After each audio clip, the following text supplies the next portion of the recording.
batas.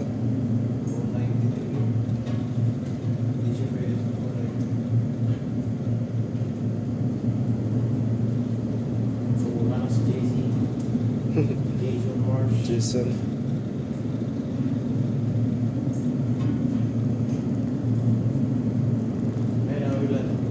Ulan na yan.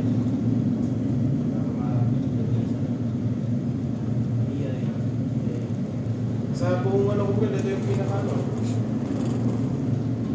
Ito. Buong barko. Sa buong barko yung pinaka-malakas ng naganasan ba? Ang dami na. Kahit doon sa ano, sa Sakura.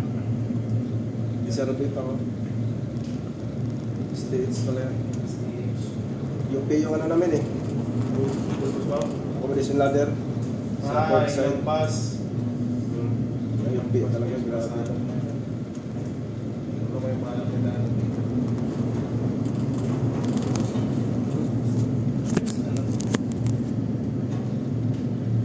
Sana all. Kaya pala. Malaki ang views mo yan. Pagsagal ka. May na ngayon ang views. Hindi kaya dati. Kita pala. Pang-upload din lang sa YouTube. Para may memories. Pwede rin ano. Tama. Kaya nagagawa ka ng kinukuha ko ng speaker lang ano, eskwela ko. Yung career guidance. Para i-guide mo yung mga senior high, bago mag-college, parang i-kayatin mo sila. I-kayatin ko sila huwag na mag-sipa. Pag nagsiman pa ganitong panahon. Kung matibay ang ano nyo, una-una. Kung matibay ang sipuran, pwede na. Kaya yung mga bagong ano ngayon, mga marino, mga bata pa lang hanggang tumigil. Ayaw na. Ito naman si Jason. Di ba yung sa ula natin? Bagay kung may business kayo, kung kumikita din naman yung business mo, ba't ka magpapakahirap, di ba? Kahit sino siguro. So, bilis na rin yung mga business yung online. Malakas na eh. May mga kilala rin siya.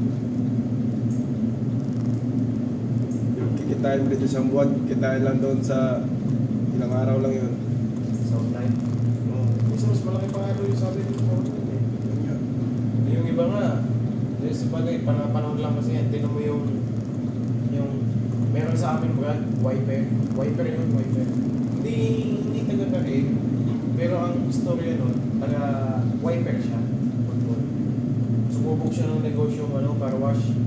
Hawak niya yung buong subdivision ba? Nila, subdivision brand, siyempre, maliit yung walang sasakyan dyan.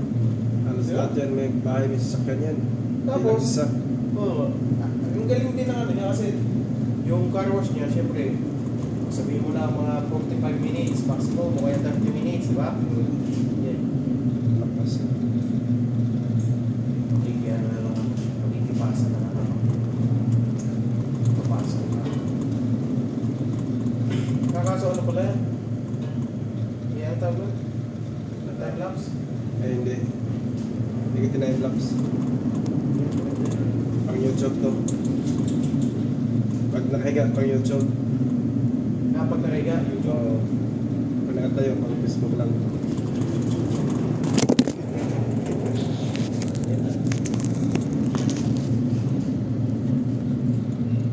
Saan na tayo? Ba? Pinag-usapan natin ba? Ayun, sa wiper na yun. Car wash, 30 to 45 minutes. Tapos, nung ginawa niya, nagpatayo siya ng cafeteria sa tabi. Bakit? Bakit? Ang car wash niya kaya 10 sasakyan, sabay-sabay. At least, nabibigyan niya yung mga yung mga tambay doon sa malapit sa kanila. Bigyan niya magtrabaho. Talagang, kumikita na, wala na, gusto. Hindi na ang barko. Hindi na. Ano na lang siya doon, bantay-bantay na lang. magkano yung meron palang car wash na inaabot ng yung simple car wash mga 200, di ba? Kunting tire block, upit, mga ano na yan, pataas na. 500 na maximum. Tama na.